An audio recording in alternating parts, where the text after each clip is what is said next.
Salut l'équipe, comment ça va aujourd'hui? Live One Piece, j'ai trop hâte parce qu'aujourd'hui petite react, cette semaine on n'a pas de chapitre donc ça va être en détente, enfin un peu de repos là, on va pouvoir jouer un petit peu parce que ça faisait longtemps qu'on n'avait pas fait de live gaming, on en faisait un voire deux par semaine grand max alors qu'habituellement c'est tous les 2 jours. Donc là, depuis 3 semaines là on a taffé de ouf, on vous a sorti quand même pas mal de vidéos, d'ailleurs n'hésitez pas à me dire si vous avez kiffé et tout, j'ai quand même taffé quand même malade. Donc voilà, petite auto-promo, j'en profite les gars, n'oubliez pas la team YouTube, la petite souscription, voilà, si vous voulez participer de manière financière, vous le faites que si vous avez envie. Ensuite, il y a le petit like, le petit follow, le petit commentaire, c'est ce qui aide le plus le développement de la chaîne. Donc voilà, si vous voulez m'aider, vous savez exactement comment faire, que ce soit financièrement ou pas, vous avez toutes les cartes en main les gars. Ensuite, il y a le Discord, le Twitter, mais on en parlera tout à l'heure, les gars. N'hésitez pas à y aller. Il y a des nouveaux trucs comme d'habitude. D'ailleurs, je vais poster pas mal de trucs cette semaine, vu qu'on a un peu plus de temps. Et aussi, aujourd'hui est sortie une nouvelle vidéo spécialement que pour les membres qui ont du coup souscrit à l'abonnement YouTube. Donc voilà, c'était juste pour vous prévenir, les gars. C'est la deuxième vidéo exclusive, donc n'hésitez pas à y aller. N'hésitez pas à kiffer. Donc let's go aujourd'hui, live react sur la vidéo de Goji en rapport avec le chapitre 1119. Donc on va parler théorie, on va parler analyse, on va voir aussi les points de vue qu'il a en rapport avec le robot géant, en rapport avec potentiellement Joy Boy, tout ce qu'il a à dire par rapport à son analyse et tout. Donc on va voir ce qu'il en pense et nous on comparera avec nos propres théories, nos propres analyses et justement on jugera de manière constructive son travail et voilà c'est tout, ça se trouve il va nous apprendre pas mal de trucs donc let's go, on perd pas plus de temps. Si je mets la bonne cam déjà donc voilà c'est parti les gars, c'est parti pour une petite demi-heure de vidéo 28 minutes donc c'est parti. Alors que le dernier chapitre avait fait trembler la communauté avec l'apparition d'une nouvelle niquette sous les traits de Bonnie, ce chapitre 1119 va rassurer beaucoup d'entre vous. Bonnie perd aussi vite sa forme de Nika. Je suis mort, il a dit niquette, c'est exactement comme ça qu'on l'a appelé, il m'éclate Goji, je suis mort, on est vraiment... là pour le coup, on a vraiment dit exactement la même chose, Nika, niquette. Le robot géant se réveille et dévoile enfin son vrai nom. Le message de Vegapunk continue encore un peu et Luffy est plus démoniaque que jamais. Bienvenue à tous et à toutes dans cette nouvelle review les pros, j'espère que vous allez bien et j'espère que vous êtes prêts car aujourd'hui j'ai encore de nombreuses analyses et théories à vous faire découvrir. On peut commencer par la mini-aventure de Yamato qui prend enfin la route pour poursuivre son pèlerinage. Eh ben mon vieux, il était temps, c'est bon, elle va enfin pouvoir nous concocter la meilleure des mini-aventures. Si, je vous assure, on va découvrir des secrets et des histoires à la hauteur d'un pays aussi antique et mystérieux que celui de Wano Kuni. Un truc m'a déjà titillé dans cette nouvelle cover et qui aura son importance plus tard. Yamato se fait lyncher, elle se fait rejeter par des mômes qui voient seulement en elle la progéniture de Kaido, leur bourreau. Et ben oui, le monde n'est pas si beau et rose. Yamato a beau avoir été accepté par tout le monde. J'avoue, ça c'est une bonne analyse. Et en plus, nous on l'avait fait, on avait dit tout ça par rapport à Yamato. Et je kiffe bien justement le fait que Oda prenne en compte que tout le monde n'acceptera pas Yamato si facilement. Parce qu'ils n'ont pas toutes les informations. Souvent, c'est tout le temps ça, les gars. Et c'est valable dans la vraie vie, les gars. En fait, souvent quand on déteste quelqu'un, c'est parce qu'on ne connaît pas. Et plus tu commences à connaître quelqu'un, et plus tu as de difficultés à le détester. C'est pour ça d'ailleurs que tout le monde... Enfin, il y a toujours quelqu'un qui aime quelqu'un d'autre. Il n'y a personne qui est vraiment détesté à 100%. Il y a toujours des gars qui aiment d'autres gars, peu importe qu'ils soient abjects, peu importe qu'il ait fait des dingueries et tout. C'est juste parce qu'ils arrivent à le comprendre. Donc voilà, le bien et le mal n'existent pas vraiment. Il y a juste des interprétations et quelqu'un n'est pas foncièrement mauvais ou pas foncièrement bon. Il y a juste des gens qui sont plus bons que mauvais et d'autres qui sont plus mauvais que bons. Donc voilà, petit moment philosophique. Après avoir lutté contre son père, tous les citoyens de Wano ne sont pas au courant de sa bonté d'âme. Attendez, juste, je coupe la musique et je voulais juste vous prévenir aussi, comme ça après au moins c'est fait. C'est pas sa vidéo qui est grave sombre, c'est moi j'ai mis un filtre sur l'écran, mais je trouve pas ça gênant, c'est pas un truc de ouf, donc voilà, c'était juste pour vous prévenir, ne soyez pas choqués, c'est pas lui, c'est moi. Yamato va donc devoir découvrir et réparer les maux que son père a infligés à ce peuple durant 2 longues décennies, et ça sera sûrement là une vraie bataille pour elle dans sa mini-aventure. Quoi qu'il en soit, c'est important de se mettre en tête que nous arrivons enfin dans le vif du sujet de cette nouvelle histoire. Yamato a enfin commencé son voyage, et les prochains épisodes ne pourront être que des plus passionnants. Le vrai chapitre, lui, commence avec Kaku et Stussy qui nous offrent une belle scène à nouveau, en particulier Kaku qui sauve à son tour son ancienne camarade, car le retour de Lucci pourrait surtout signer une nouvelle attaque de la part du chef du CP0. N'oublions pas que Stussy a trahi le Cypherpole, elle a trahi Kaku et Lucci, et même si elle les considère comme des véritables amis, sentiment que Kaku semble d'ailleurs partager, ils savent tous les deux que Lucci, lui, n'est pas vraiment pareil. Donc bon, ce qu'on doit retenir de cette scène est qu'ils partagent tous un lien profond, que c'est beau à voir même chez les antagonistes, car oui, dans One Piece, ce n'est pas que les gentils qui peuvent faire acte d'humanité. Mis à part ça, maintenant que Stussy est entre guillemets libre, que va-t-elle réellement pouvoir faire? C'est marrant parce que ça souligne exactement ce que je viens de dire sur le côté philosophique de la gestion des gens, etc. Tu vois, et là, bah, c'est un exemple parfait. Ça illustre parfaitement la situation. Se sacrifier malgré tout, faire jeu à part, s'allier avec les Mugiwara, j'ai un petit attrait pour cette dernière option. Alors on va sauter un petit peu les étapes, hein, mais plus loin dans le chapitre, Atlas et Lilith entrent en contact et réalisent que de toute façon York pourra suivre les deux Vegapunk. Comme d'hab, Oda reste bien discret, donc on ne sait pas précisément quel est le plan d'Atlas, mais j'ai deux options. La première serait que simplement Atlas et Lilith se déconnectent du Punk Record, qu'elles révoquent elles-mêmes leur accès à la conscience générale de Vegapunk afin de rester cachés sous les radars. Ça me semble assez ok comme scénario. La deuxième proposition serait qu'Atlas et Lilith se sacrifient à leur tour. Alors non, j'ai pas du tout sorti mon Death Note juste pour me faire plaisir, hein. Je me suis simplement rendu compte que plus l'arc avance, moins il reste de Vegapunk, car tous meurent ou disparaissent. Les gars, c'est parfait parce que là, au niveau analyse, on est sur la même longueur d'onde. Là, c'est un truc de ouf. C'est exactement ce que je vous avais dit. Le fait que Atlas et Lilith sont encore les dernières survivantes et que bah, plus on avance et plus les Vegapunk meurent. Même le Stella lui-même, en tout cas son corps physique, a rendu l'âme. Donc Atlas, le fait qu'elle ait fait demi-tour à deux doigts de s'échapper, pour moi, c'est la fin. Surtout qu'Atlas, en vrai, elle aurait pu demander à Lilith de le faire, tu vois, parce qu'elle était proche et tout, tu vois. Là, le fait qu'elle est descendue du bateau, pour moi, c'est vraiment un acte irréversible, tu vois. C'est vraiment pile poil les moments où tu choisis ton destin, tu vois. Là, elle serait restée dans le bateau, ça y est, la vie continue. Bon, York continue de les espionner et tout, mais elle a encore accès au Vega, pas au Vegapunk, mais au Punk Records, et en même temps, elle est toujours vivante, tu vois. En gros, c'était les deux points positifs. Là, le derrière, c'est qu'elle va plus être connectée, mais je pense que elle va payer le prix fort. Et d'ailleurs, ouais, Edison, tout le monde le considère comme mort, donc ça se peut qu'il soit mort. Et c'est peut-être moi qui n'ai pas bien regardé, mais j'ai pas l'impression qu'il y ait vraiment une case qui montre qu'il est totalement mort. Donc je vais aller regarder et n'hésitez pas à me dire dans les commentaires ou pire. En satellite allié, il ne reste plus que Atlas et Lilith, et plus ça va, plus j'ai l'impression que l'une d'elles sera aussi sacrifiée. J'aurais tendance à penser Atlas justement, puisque Lilith est la première Vegapunk à nous être introduite, elle pourrait être aussi ceux qui suivent les Mugiwara, mais ça pourrait être totalement les deux. Ne nous faisons pas de film. Bref, là où je veux en venir du coup, c'est qu'il y aura forcément un membre d'Egghead qui va s'échapper en accompagnant les Mugiwara, c'est évident, et justement, si ce n'est ni Atlas ni Lilith, alors ça pourrait être Stussy. Les deux satellites. Moi, franchement, c'est ça, je me dis. Moi, je vois bien, soit Lilith, elle reste. Moi, je pense que Lilith, il y a moyen qu'elle reste, parce que elle, comme de par hasard, c'est la seule qui, tout le temps, elle est au bon endroit, elle fait les choses bien, et au final, elle prend pas beaucoup de dégâts, tu vois. Donc, je sais pas si elle a de la chance ou quoi, mais en plus de ça, c'est le Vegapunk qui représente le mal, tu vois. Lilith représente le côté mal de Vegapunk, donc le fait qu'elle, elle survive, ce serait marrant, tu vois. Comme quoi, il n'y a que le mal qui a survécu de Vegapunk. Ça pourrait être marrant, tu vois. Et je pense que Oda pourrait jouer avec ça. Pour moi, Atlas, franchement, c'est pour moi impossible qu'elle survive. Je sais pas, c'est que mon avis, évidemment. Il n'y a pas de preuves concrètes, mais comme je vous l'ai dit, je pense qu'elle a scellé son destin au moment où elle a dit je quitte le bateau.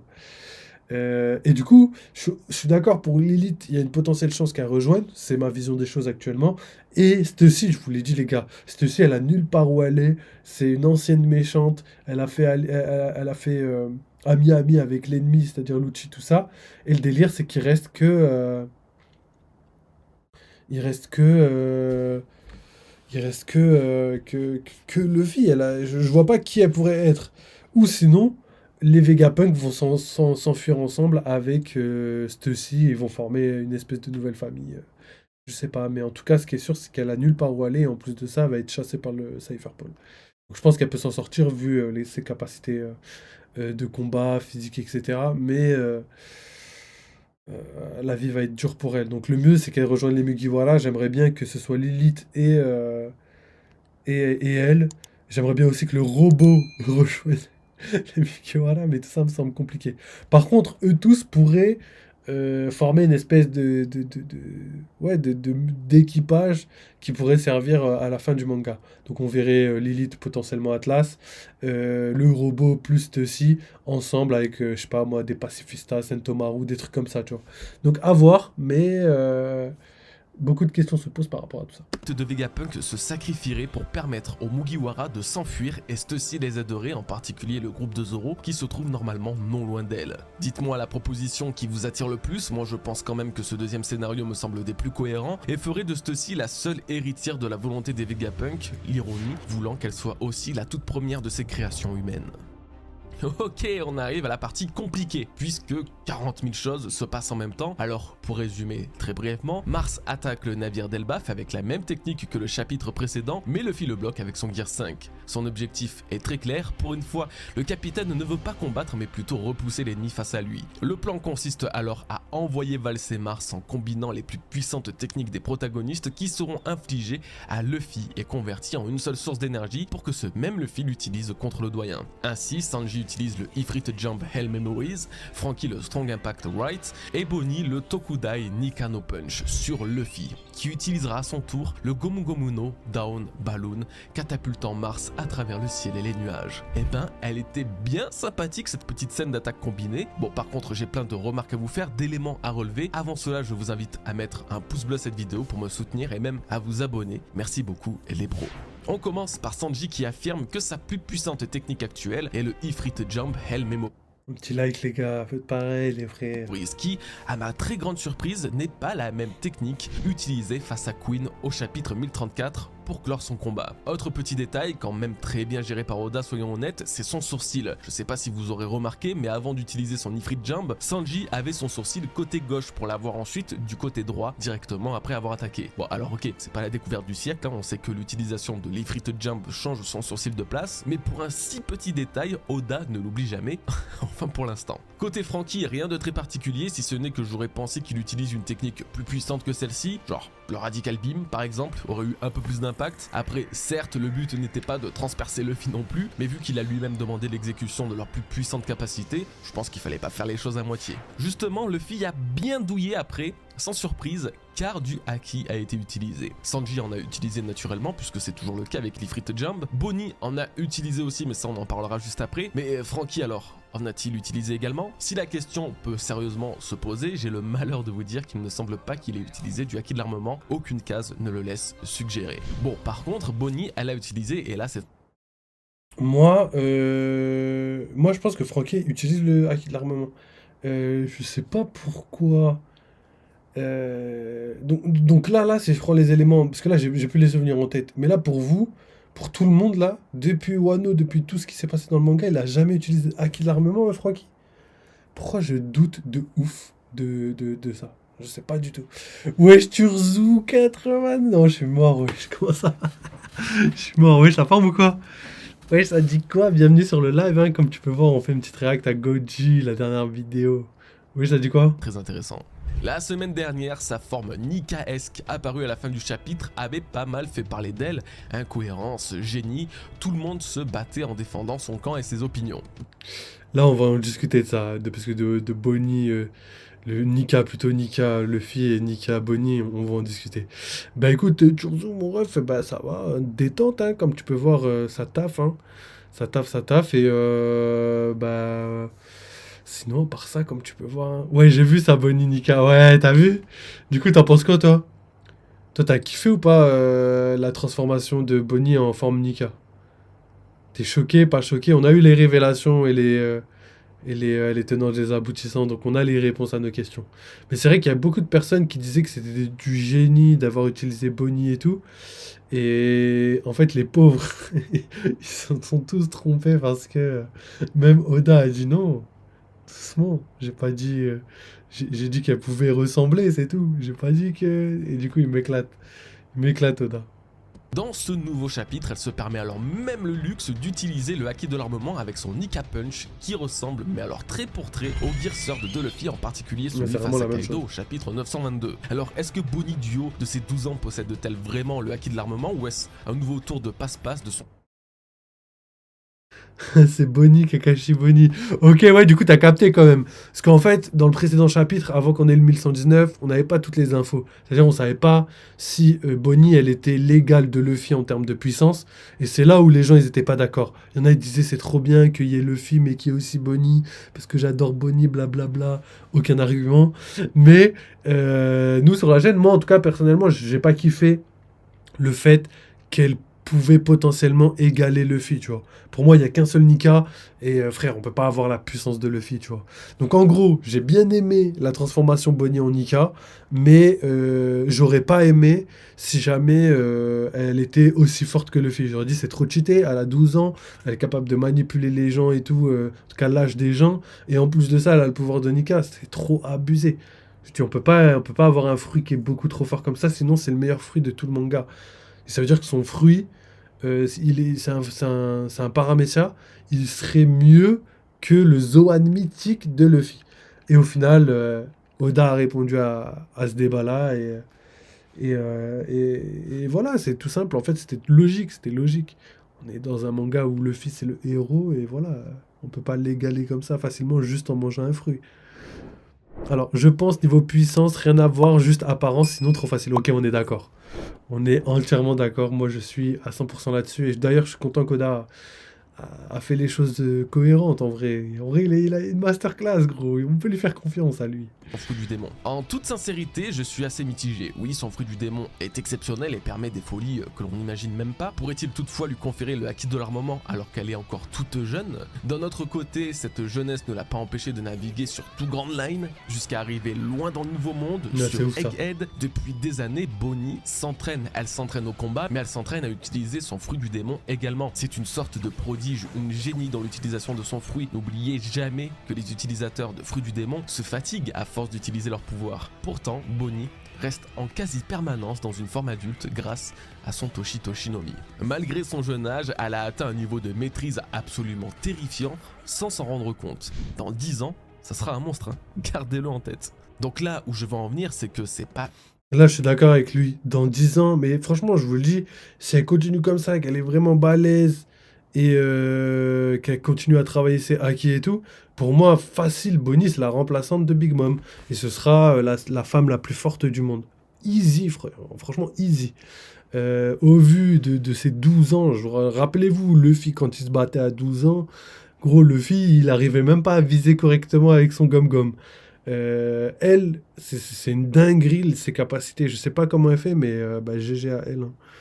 On verra après ce que ça peut devenir, hein. Ça se trouve, elle peut mourir et tout, mais si elle réussit à vivre et tout, pour moi, empereur, facile. une gamine normale, c'est pas une random, et le haki de l'armement qu'elle possède pourrait totalement être le sien, comme provenir de sa transformation en Nika. En effet, quand Luffy a combattu Saturne devant elle en lui montrant comment donner un vrai coup de poing, il l'a fait avec du haki de l'armement, et donc Bonnie pourrait l'avoir imité, expliquant pourquoi dans sa forme de combat ultime, elle puisse revêtir cette forme de haki. Mais vraiment, j'insiste sur le fait que Bonnie est beaucoup plus avancée qu'on ne le pense. Ça me fait même penser à Kobe. Récemment, on a appris qu'il s'entraînait tous les jours à frapper dans des cuirassés comme Garp, ce qui a développé chez lui une force sommeillante, hein, qu'il ne soupçonnait pas le moins du monde. Bah, Là, je suis d'accord. Bonnie, en vrai, pour son âge, elle est vraiment très très forte. Même, franchement, Bonnie vs Luffy au même âge, c'est Bonnie qui gagne.